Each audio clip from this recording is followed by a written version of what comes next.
Donc, on a parlé à l'instant de l'effet Lindy. Je voudrais revenir un peu dessus parce que c'est un concept qui est vraiment intéressant. L'effet Lindy, c'est un concept qui nous dit plus un produit a existé depuis longtemps, plus il a de chances de continuer à exister pendant longtemps. Donc, l'idée ici, c'est que si tu as un livre qui est sorti il y a un an, il y a beaucoup de chances que dans un an, on n'en parle plus. Mais si un livre existe depuis 10 ans et on en parle depuis 10 ans, il y a de fortes chances que dans 10 ans, on en parle encore. Si un livre existe depuis 100 ans et on en parle depuis 100 ans, il y a de fortes chances que dans 100 ans, on en parlera encore. Et si un livre existe depuis 2000 ans, genre l'Odyssée ou un truc comme ça, il y a de fortes chances que dans 2000 ans, on en parle encore. Et ça, c'est l'effet Lilly, c'est plus quelque chose existe depuis longtemps, plus il a de chances de durer dans le futur. Et c'est une notion intéressante à ce niveau-là parce que ça te dit que au lieu que ton produit créatif il ait une décadence au fil du temps et il finisse par tomber, plus il va durer et plus il va rester viable pendant longtemps, plus il a de chances de durer. Par exemple, aujourd'hui, tu regardes la semaine de 4 heures. Une de 4 heures, c'est un peu plus de 10 ans, mais ça fait 10 ans que ça reste un truc qui est dans la conversation sur l'entrepreneuriat.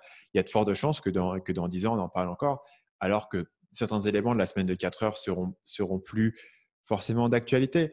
Mais ce n'est pas grave parce qu'en fait, ce qui va faire sa durabilité, c'est le nombre de personnes qu'elle a impacté. Et plus la semaine de 4 heures a été là et plus les gens en ont parlé et plus elle a impacté de gens, plus les gens vont continuer à en parler et à le perpétuer.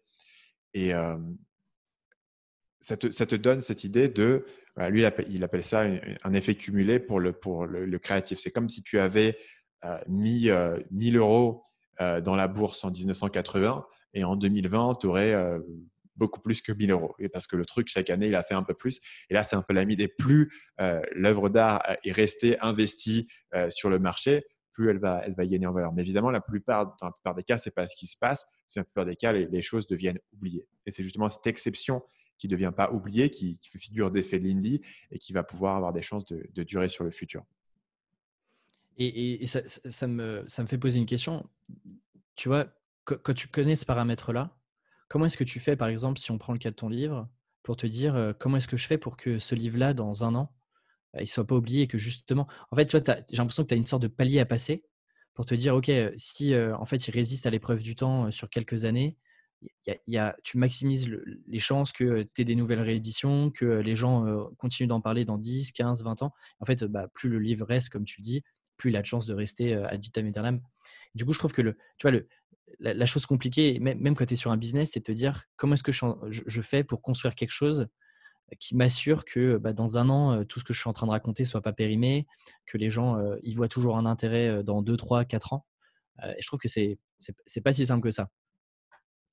Ouais, carrément. Et après, là, du coup, ça rentre sur ce que lui il raconte en termes de contenu, en termes de ce que tu veux mettre dedans, en termes de l'approche que tu Mmh. as, en termes du fait de devoir parler de grands principes, mais aussi en termes, à mon avis, l'émotion est importante ici, tu vois, en termes de storytelling. Une grande partie de la résonance de la semaine de 4 heures, il y a des bons conseils dans la semaine de 4 heures, mais ce que les gens vont retirer, c'est une certaine émotion, un sens de possibilité, un sens d'une nouvelle manière de voir leur vie. Et si la semaine de 4 heures les a récupérés au bon moment et a été la première à introduire ces idées et ces émotions, ils vont s'en souvenir en fait toute leur vie. Et ça va avoir un impact qui est colossal et qui est démesuré. Et donc, cette idée de comprendre comment est-ce que tu peux ouvrir la bonne porte à la bonne personne au bon moment, avec la bonne émotion et le côté de storytelling et le côté, pour le coup, un peu temporel. C'est-à-dire que quand le livre sort, il doit avoir un impact sur les premières personnes qui l'ont lu en étant un peu nouveau et un peu différent. Mais tu peux imaginer que sur le temps, euh, ces concepts-là qui sont nouveaux, ils vont être absorbés. Donc aujourd'hui, les concepts de la semaine de 4 heures, ils sont plus considérés comme étant nécessairement nouveaux. Quand tu parles de déléguer tes tâches, etc., c'est quelque chose dont tout le monde parle. Et donc, du coup, la semaine de 4 heures fonctionne aujourd'hui comme un espèce de classique que tout le monde a lu, comme un espèce de langage universel, où si tu l'as pas lu, tu peux pas rentrer dans la conversation. Et une autre analogie pour ça, c'est un de mes bouquins préférés qui est Influence et manipulation de Robert Cialdini. C'est pareil, les principes de l'influence et manipulation qui étaient probablement novateurs quand ils sont sortis à la fin des années 70, aujourd'hui, le bouquin a eu un tel impact que les principes, ils sont partout. Mais maintenant, ce qui fait la force de l'influence et manipulation, c'est le fait d'être un classique, en fait. Donc, c'est un peu une prophétie qui s'autoréalise. C'est un classique, donc il faut le lire, et donc tout le monde le lit. Et donc, ça devient encore plus un classique qu'il faut avoir lu parce que c'est des références et c'est le langage. Et c'est ces 6 piliers de la persuasion, de preuve sociale, de principes d'autorité, etc., qui vont être des éléments qui sont universels. Donc, si tu peux faire en sorte d'avoir un livre qui soit introduit des concepts, soit pose des idées et a en plus cet impact émotionnel qui va faire que les gens s'en souviennent et en parlent et ils s'en souviennent de l'impact émotionnel même après avoir oublié les détails de ce que tu leur as appris. À mon avis, c'est comme ça que tu peux jouer sur cet écho, tu vois, en gros, au fil des générations. Parce que si tu fais un livre sur le business comme le mien, l'idée, c'est OK, les gens qui aujourd'hui démarrent un business, qui dans 3 ans, ils auront leur business qui est installé et du coup, les gens leur demanderont quel livre il faut lire. Et ben, ils vont se souvenir des livres qui, eux, les ont aidés. Et donc, tu peux faire un écho au fil des générations. Et c'est ce que fait Tim Ferriss depuis 10 ans. C'est ce que fait un influenceur de manipulation. Tu vois, il y a un certain nombre de ces livres qui sont des classiques. Et c'est vraiment comme ça que ça fonctionne. Chaque génération la propage la suivante. Et il y a, et ça me fait repenser à ce qu'on s'était écrit sur ce que Jeff Bezos rappelle souvent à ses employés de se focaliser sur les choses qui ne changent pas. Finalement, tu vois, quand tu prends la semaine de 4 heures, effectivement, aujourd'hui, c'est plus forcément novateur. Tu prends l'exemple de la délégation des tâches, de comment est-ce que tu crées des systèmes pour aussi perdre le moins de temps possible et avoir le moins de friction. Bah, en fait, oui, c'est pas novateur aujourd'hui, mais ça reste des principes fondamentaux, tu vois. Mm. Quand tu as envie de Ça reste grossir, bah utile. forcément, tu te poses des questions de déléguer. Et donc, je pense que c'est aussi intéressant de voir chaque produit, chaque œuvre que tu peux créer comme, voilà, c'est quoi que tu creuses vraiment au fond des choses, c'est quoi les grands principes que tu peux partager et qui seront encore valables. Parce que le risque, en fait, c'est que tu fasses un livre qui peut faire un gros coup de com sur le moment parce que extrêmement novateur, mais en fait, tu te bases sur, encore une fois, des tactiques ou des choses qui peuvent se périmer très, très vite parce que bah, dans 15 ans, le marché aura changé et donc ce sur quoi tu te basais pour écrire ce bouquin-là, par exemple, bah, dans 15 ans, en fait, il n'y a plus vraiment de sens parce que bah, les gens réfléchissent pas plus de la même manière, le business se fait plus de la même manière. Et donc, c'est là où c'est intéressant et le travail est du coup beaucoup plus difficile de dire, OK, c'est quoi tu vois, je dézoome et c'est quoi les grands principes que je peux partager avec des histoires bah, actuelles d'aujourd'hui. Mm. Le point suivant qui est vraiment intéressant là-dessus, sur comment est-ce que tu fais un truc qui va durer, c'est Ryan Holiday va ici se poser en opposition à un conseil qui est souvent donné, notamment dans le milieu du blogging, c'est qu'il faut passer 20% de ton temps à créer et 80% de ton temps à promouvoir. Et lui, il nous dit texto dans le livre, c'est un très mauvais conseil de passer 80% de ton temps à promouvoir et uniquement 20% à écrire. Pourquoi? Selon sa réflexion, c'est qu'en fait, bah, si tu veux que ton produit dure, le problème, c'est que tu ne pourras pas pusher ton produit, en l'occurrence un livre, tu ne vas pas pusher ton livre comme un bourrin pendant 10 ans. Ça n'a pas de sens. Donc, il faut tôt ou tard que le truc prenne ses propres ailes. Et donc, le produit doit être lui-même excellent. Et il nous donne une citation de Phil Libin, qui est le cofondateur d'Evernote, qui l'explique. Euh, les gens qui veulent créer les gens qui pensent à quelque chose d'autre que créer le meilleur produit ne font jamais le meilleur produit. Inversement, si tu veux créer le meilleur produit possible, il faut être entièrement focalisé sur la création du produit et pas uniquement sur sa promotion. Ce qui est pour le coup un conseil qui est relativement contrarien dans le domaine du marketing. On a vraiment l'habitude de dire, bah, voilà, c'est pas parce que tu as créé un super bon produit qui va fonctionner à lui tout seul. Euh, et rien ne te dit, voilà, si tu veux faire un produit qui est génial, il faut que tu sois vraiment focalisé dessus pendant une longue période. Qu'est-ce que tu en penses? Quel est ton avis là-dessus? Parce que pour le coup, tu peux facilement caricaturer les deux aspects de cette pièce et arriver sur un truc qui est absurde. Tu peux arriver sur la personne qui dit, bah non, j'ai fait un truc génial, mais j'en ai jamais parlé à personne. Et de l'autre côté, tu peux arriver sur la personne qui dit, bah tiens, je m'en fous, je vais faire un truc à la con et je vais le promouvoir comme un bourrin et ça va marcher. Évidemment, les deux sont absurdes. Mais donc, du coup, comment est-ce que tu as un entre-deux? Et quand on te dit 80-20, bah, c'est un entre-deux chiffré qui est assez clair. Et Renulidé te dit non, ça devrait être beaucoup plus l'inverse, peut-être, les 80% sur la création. Mais tu vois, c'est quand même beaucoup de concepts. En fait, tu peux très vite t'arrêter à la première couche et te dire, ah oui, bah du coup, ok, c'est ce qu'il faut que je fasse et donc je le fais et donc forcément ça marche pas. Effectivement, ce que tu dis, c'est que il faut surtout pas prendre l'inverse. Et parce que si tu lis rapidement ce que te dit Ryan Holiday, en gros, tu peux très vite te dire, ah oui, donc en fait, ce qu'il faut faire, c'est bah, juste passer du temps à créer le meilleur produit possible. Et dans tous les cas, bah, vu que le produit est bon, les gens seront intéressés et achèteront ce truc-là. Et il y a un truc intéressant à bien comprendre, c'est que les gens de base ne font pas attention à ce qu'on fait. Et donc, effectivement, il ne faut pas tomber dans le travers inverse qui est je m'enferme dans une cave et et tu vois, je passe toute mon énergie sur le livre, par exemple. Et puis ensuite, bah, voilà, je le mets sur Amazon, il est référencé à droite à gauche et il se vendra lui-même. Ça, c'est la première option. Effectivement, moi, je rejoins quand même Ryan Holiday sur le fait que et je trouve qu'on le voit beaucoup trop aujourd'hui, où, tu peux très, très vite embellir, des projets, des choses que tu peux sortir avec un très bon marketing, bien léché et cetera. Mais tu vois, c'est un peu un panier percé, quoi. Tu as un super emballage, mais quand tu vas ouvrir le cadeau, bah, en fait, ça va être dégueulasse et donc le in fine, le résultat à long terme, bah, il est tout aussi mauvais que, de passer du temps à écrire quelque chose qui sera, par exemple, jamais lu. Moi, j'aime bien trouver tu vois, si on devait, mettre des chiffres, moi, j'aime bien ce côté 50-50, c'est-à-dire que, par exemple, tout le temps que tu passes à écrire le livre, bah, c'est intéressant d'y passer quasiment autant de temps, sur la promotion, sur, le marketing, sur en parler. Et je pense que les 2 doivent être presque à la même hauteur, en fait. Parce qu'il faut que tu mettes suffisamment d'énergie, d'intensité pour écrire, en tout cas créer quelque chose qui a énormément de valeur. Alors même si le mot valeur est galvaudé, je pense qu'on le comprend tous. Et en même temps, parce que les gens, de base, ne feront pas attention à ce que tu es en train de faire, il faut que tu leur mettes devant les yeux, ce que tu as fait, ce que tu as produit, et ce que tu partages. Donc, j'aime bien tu vois, il y avait, je pense que tu as dû lire ce livre,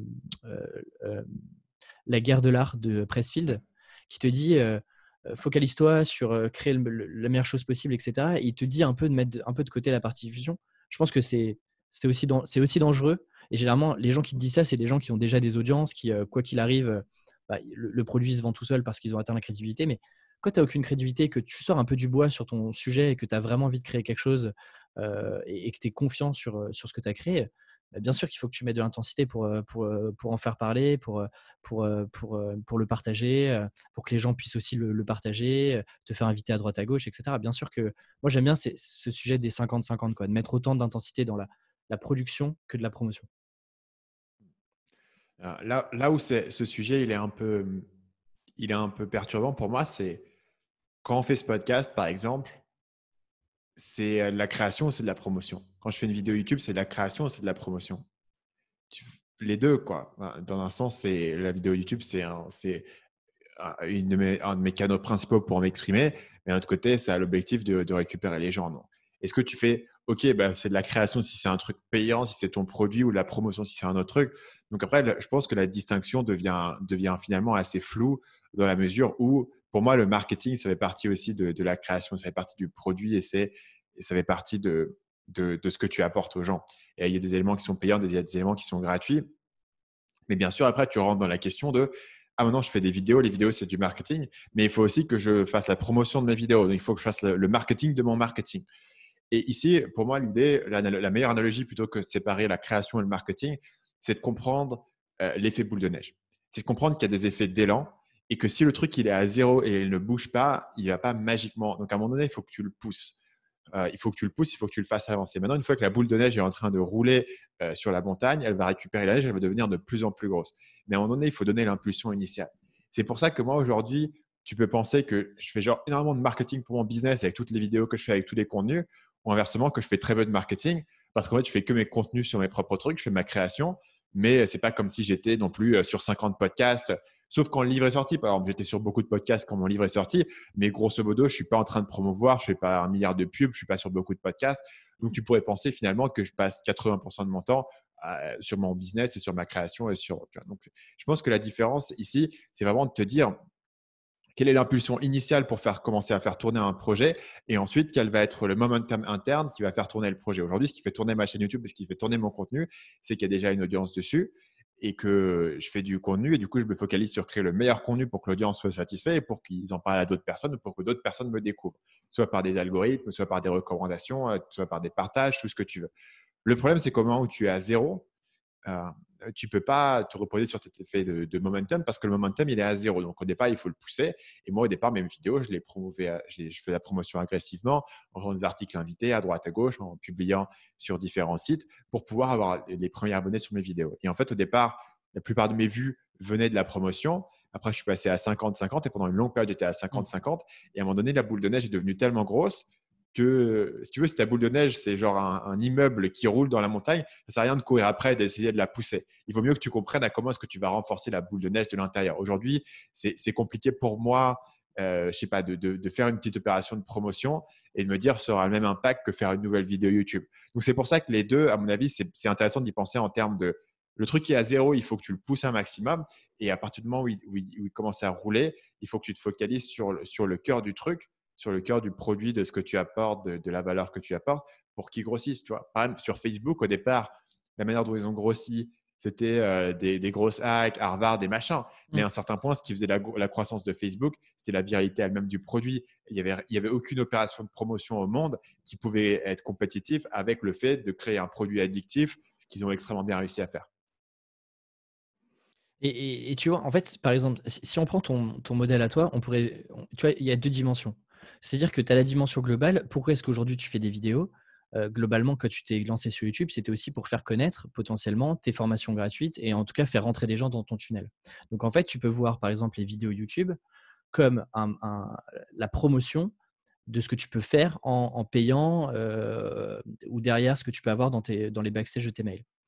Mais ensuite, première dimension. Et donc là, en fait, tu as déjà un peu ce split-là où tu as du temps de promotion générale qui est en fait tes vidéos, à la fois la création et la promotion de ces vidéos, et puis la partie production qui sont toutes tes formations derrière.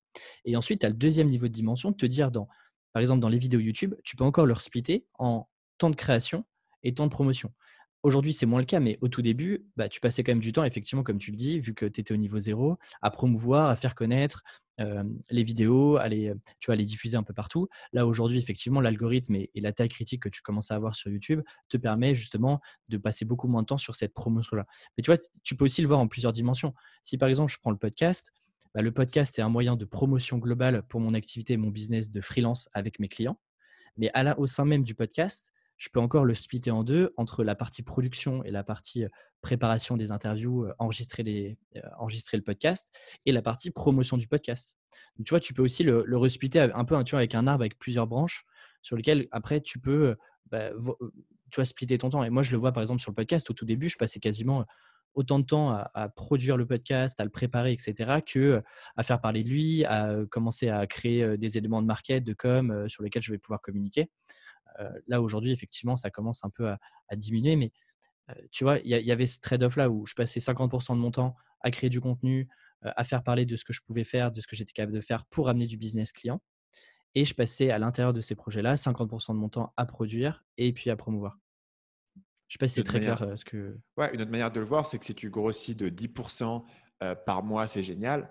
Mais si tu es à zéro, ça restera toujours à zéro. Donc, à un moment donné où il faut mettre le plus Hmm. 10, plus 5 dans le truc pour que ça ne soit pas à zéro et pour ensuite pouvoir avoir cet effet de croissance au fil du temps. Donc, je pense que c'est vraiment là où se trouve la résolution au niveau de ce paradoxe. Salut, c'est Stan, j'espère que vous avez apprécié cet extrait du podcast Marketing Mania. Bien sûr, vous pouvez retrouver l'ensemble des épisodes du podcast, y compris les instructions sur comment vous abonner sur l'application Apple Podcast ou sur votre téléphone Android en vous rendant sur mon site à l'adresse marketingmania.fr/podcast. Je vous ai mis le lien dans la description de cette vidéo.